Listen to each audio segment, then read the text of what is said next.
We work hard as physicians to take care of the health and well-being of our patients. But when it comes to our money, do we have the same condition of care? Probably not. Let's change that together. Welcome to the Financial Freedom for Physicians podcast, where we'll fight and advocate for your financial literacy. As always, I'm your host, Dr. Christopher Liu. Thanks for being here. Let's jump into the show.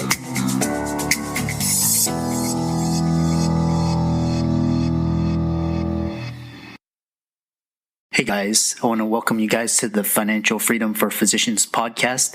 We've got a great episode this week.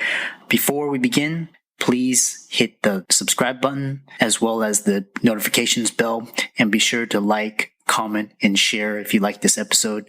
And we'll get into this week's sponsor and show. This week's episode is sponsored by CityVest. CityVest has quickly become the most popular and best way for doctors to invest in top-performing real estate private equity funds that are usually reserved for institutional investors. This unique access to investing in these institutional funds is available for the first time ever through CityVest's easy and secure online investment platform. CityVest does the hard work of conducting due diligence and vetting the investments. They even get a third-party due diligence report that is posted on their website. As a result of aggregating a several million-dollar investment amount into their access funds, CityVest gains access to investing in the institutional investment and is able to negotiate better investment terms such as a 12% preferred return. You can check them out at cityvest.com or go to the link in the show notes below. Now on to the show. So welcome everybody to this week's podcast episode for the Financial Freedom for Physicians podcast. And I'm your host, Dr. Christopher Liu. And we have a weekly show where we bring on physician entrepreneurs, investors, people on the cutting edge doing things we imagined impossible. So today we have a guest, Dr. Dewan Farhana. She is the founder and CEO of Dr. Finances, and she's going to talk to us all about her journey and how she came to be. So welcome. Hi, thank you so much for having me, Chris. I really appreciate it. I'm excited to be here. Yeah, I know we were just talking backstage a little bit, and we both had spoken at White Coat Investors, and and we had connected and just talked through email and internet and just networked. So I'm glad to get you on the show. I'm trying to get the word out and the brand out and awareness out. So I know you do all things finances. I know you're interested in startups. You've written quite a number of books and you've spoken. So tell us how you got started and we'll go from there. Sure. So I can start a little bit with my sort of medical journey. So I did my undergrad at Rutgers. I was set to becoming a clinical physician my whole life. I imagined being the chair of the physical medicine rehab department at some top hospital. But while I was in my journey, I've kind of always been like a founder at heart. I've always been interested in doing working with different organizations and things like that. So while I was in the last year of medical school, one of the things I noticed is that there was a lot of these technology products that we were using that were just like having a huge impact. And this was something that people were using around the world, like millions of people. And I was really curious about it, like Dropbox and Evernote and things like that. And so I started learning a lot about startups. I know my spouse at that time was already immersed in the technology industry. He previously had one of his startups acquired. So I was starting to get a little bit curious. I didn't know anything about startups, how it works, what it means by technology. Meaning, I've always heard about business school. There's such thing as business. And I've heard about technology, but now it was like a mix of like combining technology with business and doing it at scale. And so through my research, what I've learned is that, the way the startups are working is that you're basically leveraging software to reach millions of people within milliseconds. And so I was reading articles like by Mark Andreessen. He's one of the top VC investors here. And he was saying how software is eating the world. Eventually, every single company is going to be a technology and software company. And so after fourth year, I matched into residency. And then, but at the same time, I had the opportunity to move here to Silicon Valley and work on a startup startup. I had found a great founder. And so I just decided to take that opportunity because it was something that I thought about all the time. And I'm very much a person who, whenever I see a great opportunity, I go for it. I try not to let things like, structural reasons or, family reasons stop me. So if I see like a really good opportunity, I'll go for it. And so I decided to move here. On a personal side, my husband was already living here for about 3 years. So we were doing long distance for 3 years. And so if I continued with PM&R residency and training, that would be another 7 years of long distance. Then he would have to move back. And he had a great opportunity at his job, and he was moving up quickly in his current position. And we want to start a family. So it just made a lot of sense for me to move here and work on the startup. So I did that. I was the founder and CEO of Betternest. And what we did is we connected professional home organizers to people who really needed it. So people with disability, different illnesses, even small businesses, to help them get digitally organized. It's a $27 billion industry. And, we built that platform out as a marketplace. And while I was working on the startup, I started discovering robo-advisors because these were other startups that were disrupting the financial industry. And basically, I learned about Wealthfront and Betterment and what, that you can just invest in something called low-cost index funds. And you have this thing called compound interest, apparently, that I've never heard of. And you can have your money for you while you eat, sleep, and shower and stuff. And so I was like, wait, what is this? And so previously, when I've heard of different like financial advice, I was like, no, this is a scam, because like if it was something important, someone would have told me. I mean, hello, like I've been involved in organizations my whole life. I have some great mentors. Everyone around me is so smart. I've worked with some top-notch surgeons. Someone would have said something as amazing as this. No one ever did. But I took it seriously this time because these were other full startups, well-funded startups working on this idea, and that they were saying that, most financial advisors can't, figure out like what's going to happen in the market. And that if you just follow the market index and you invest you invest for the long term, you can grow your wealth. So I told my husband about it, and he was like, no, I don't know. Cause he wasn't even contributing to his 401k. And so I asked my sister about it, my older sister who's always been smart. She's a board certified rheumatologist. And she said, I've never heard of it. So my brother-in-law, who works in Wall Street, he said, I haven't heard of this. So I was like, okay. So we did a lot of research, and then we realized, oh my goodness, like there's this whole subject of personal finance and compound interest and how you can reach financial independence. And there's actually a Trinity study that was done, and you can actually invest and reach financial independence that way. So as soon as we found out about that, we just went all in. Like we were the type, like we just didn't know this concept. I always say it was like I found the answer to like an exam. That's what it felt like to me. And so we just went all in. Like we just like contributed to every single account you could think of. 401ks, solo 401ks, HSAs, Roth IRAs, backdoor Roth, 529s, front loaded our kids, 529s and stuff. And so as a result, and we were fortunate that we both had, the way we built wealth is basically just high income. Like we were high income earners, and we just contributed to low cost index funds. So it wasn't anything fancy. It wasn't like we did it through crypto or, or real estate or anything. We mainly did it with low cost index funds. And by having the market, help us fight inflation as well as grow our wealth consistently, we reached financial independence in early 2020. And as a result, I transitioned out of the startup to focus on a couple of things. One is I have two little ones, so my 5-year-old and 1-year-old. And then also there were a lot of physicians reaching out to me because they wanted, more information on how they can transition from clinical medicine into tech.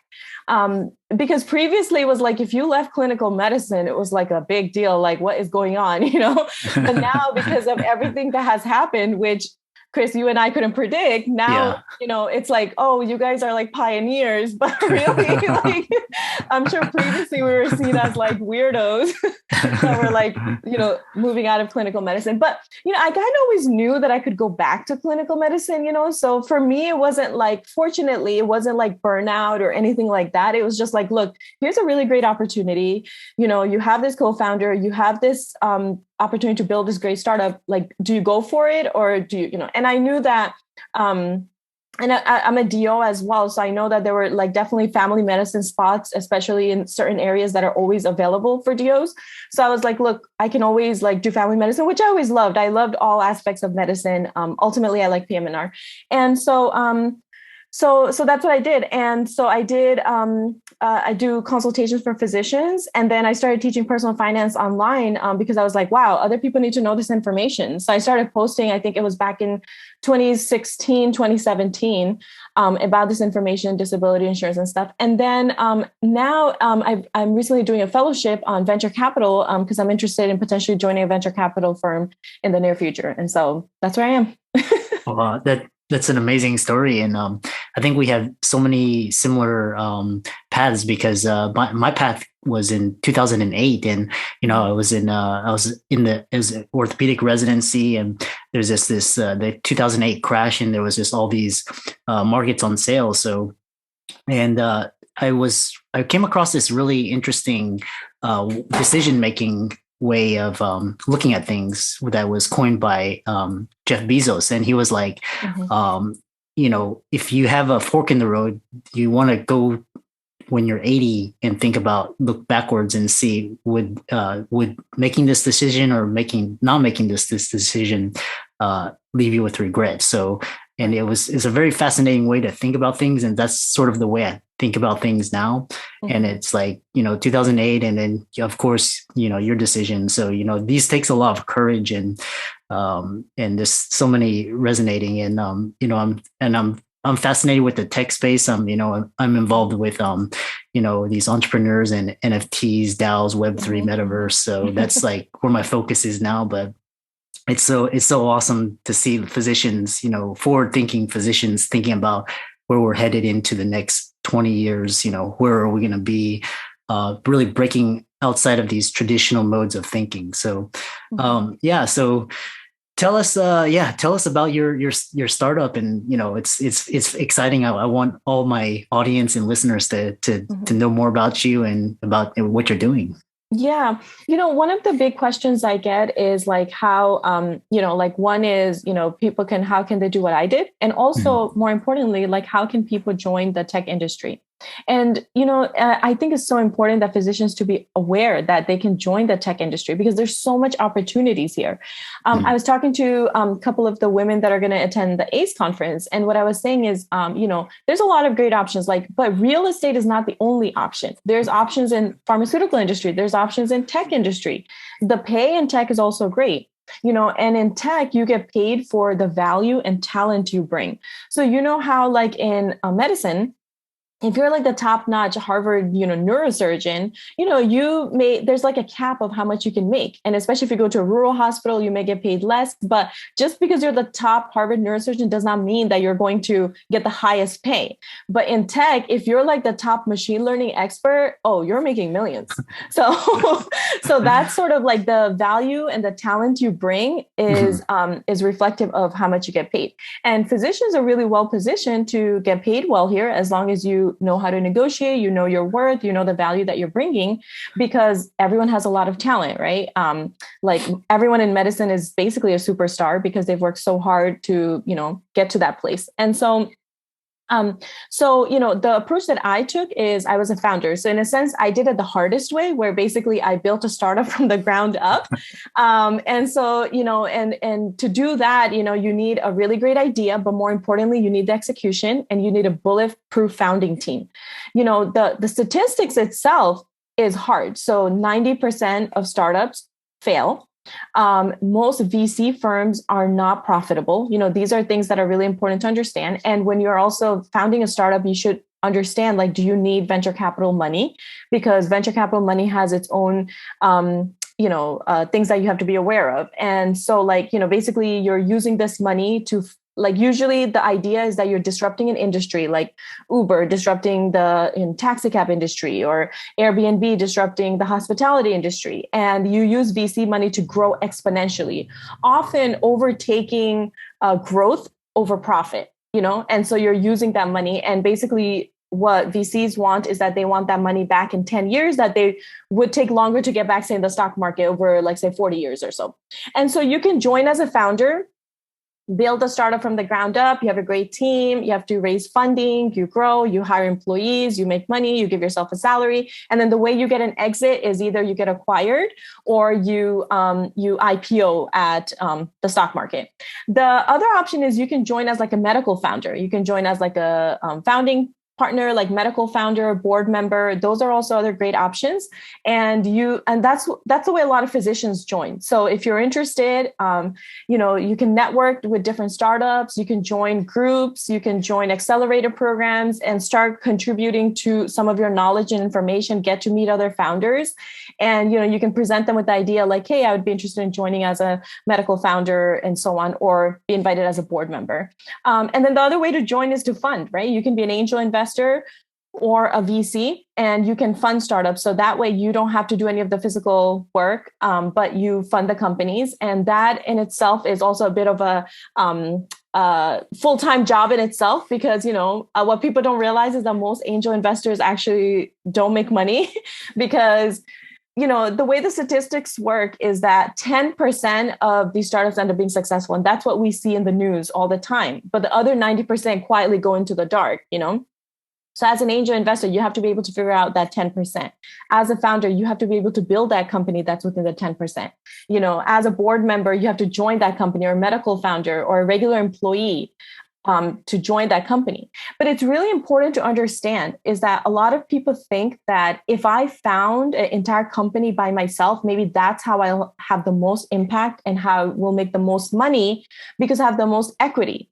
But keep in mind, if you have a company that's not worth a lot and you have 100% equity, it means nothing. But if you have 1% equity of Facebook, you're basically a billionaire. So, it's kind of like if you have a great idea and your company is, say, valued at 200 million and you have 10% equity, you will still walk away with someone who is an employee at one of these fast growing companies like, Facebook and Airbnb and things like that. So, and you can still have the same impact. Think about it. The impact, now you're part of a large organization, you have an entire team, you have everything set up. So in a sense, you can have a much bigger impact than trying to build something from the ground up.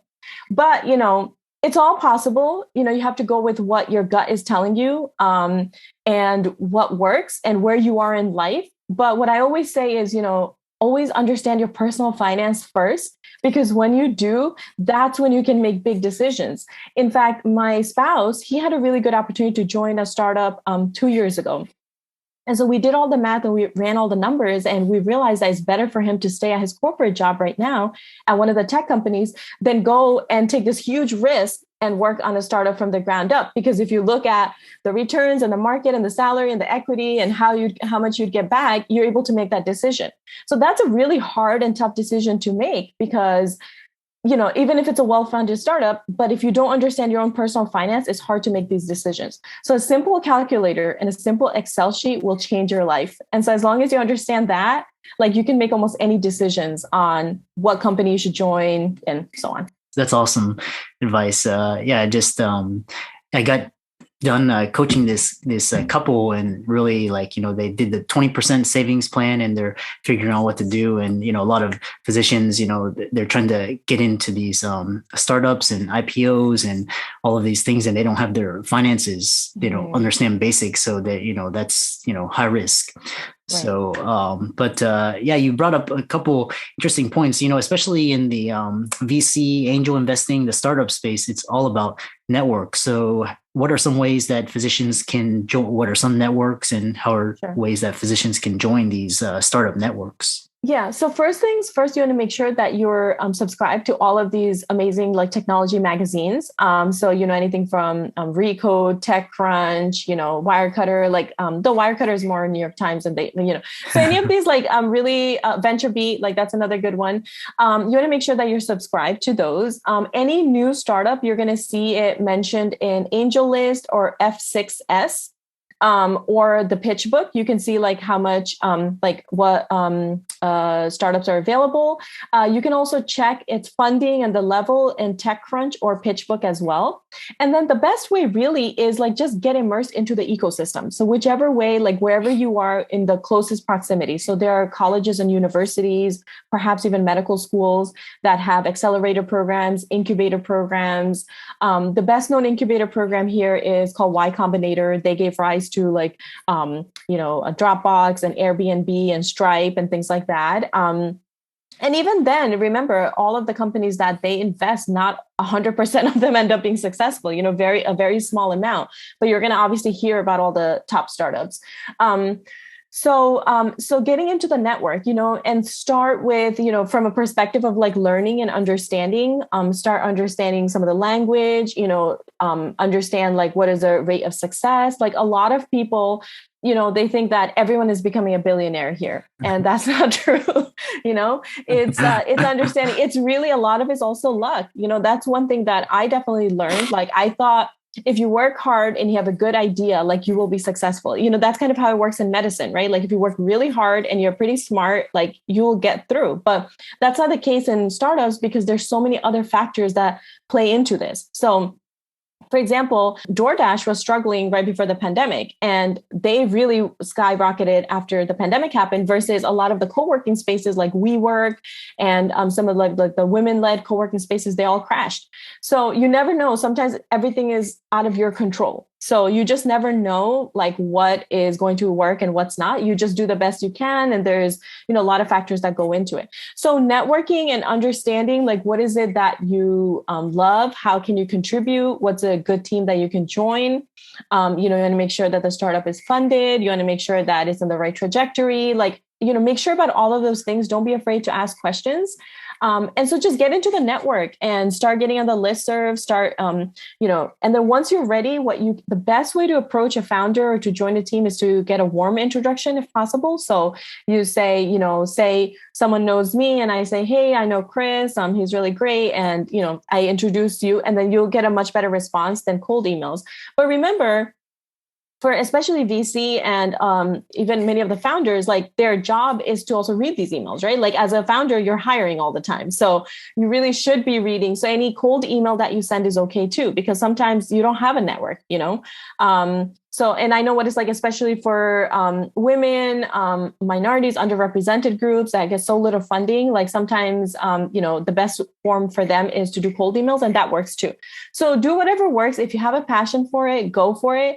And of course, know your worth. Remember to ask for equity, how much equity, what it means, like how it vests, like how long does it last? What if you leave the company? Like these are all important questions to ask. So basically start reading. Start looking at some of these groups like AngelList and, Crunchbase of all the different companies, and then start to get to know founders and then send them an email or connect with them via Twitter and try to get an interview and go from there. That's awesome. Yeah.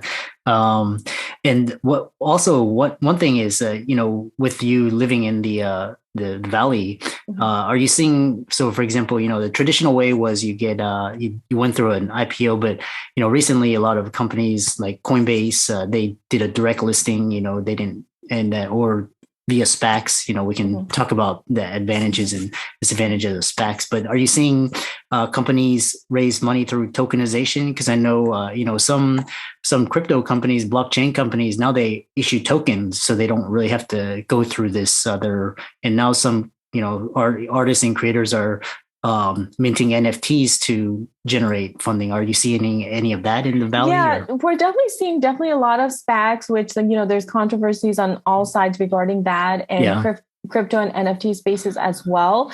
The whole thing about the crypto and NFT space is, of course, is still all speculative. So when people ask me whether if you're getting your startup founded or whatever, make sure that you really understand it and, it makes sense for your industry. So like when it comes to, for example, personal finance, I always say, of course you can invest in crypto or whatever, but keep it less than 10% of your portfolio, work, because there's things like low cost index funds and ETFs that have worked historically and people have comfortably retired. And if you want to look into that, you can join the Boggleheads forum.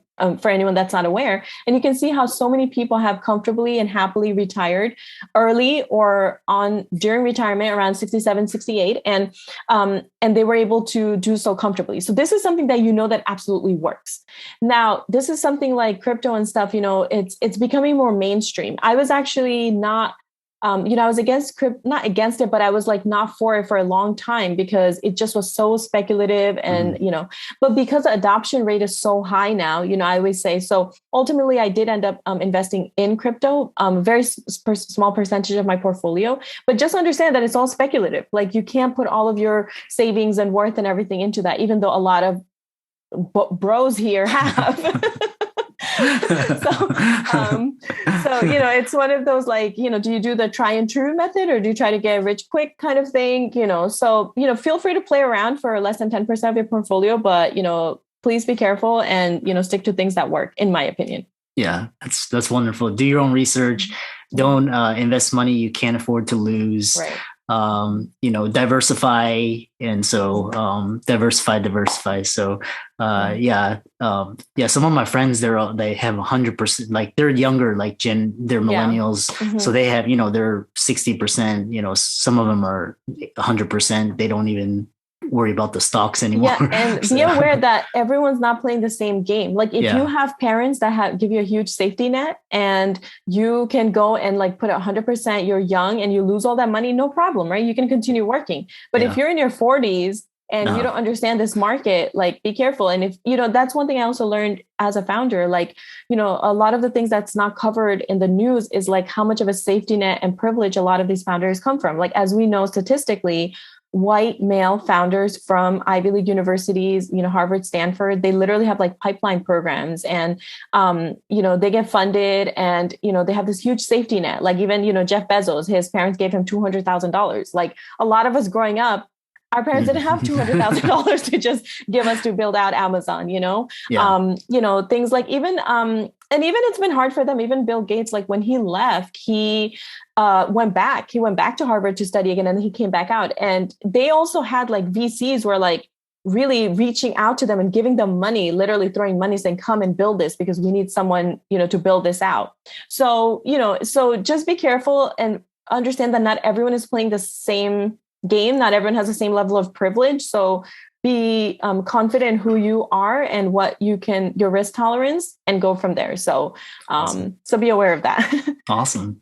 On that note, I know a lot of people are interested. So, any courses, products, website? I know you're active on Instagram. So tell everybody how to contact you. Sure. So you can find me on Instagram. I'm at Dr._finances. I post a lot of fun and visual content. Everyone loves my content. I love making it.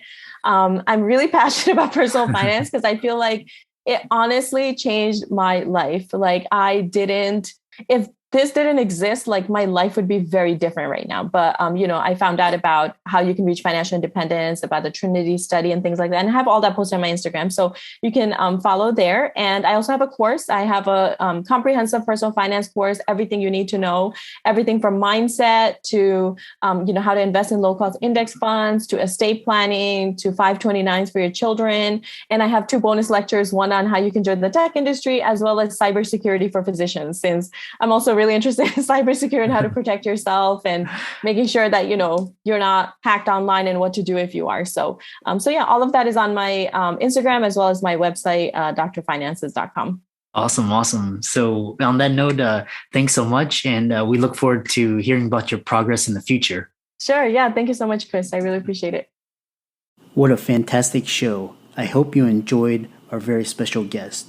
Just remember, as a shout out to our this week's sponsor, CitiVest.com.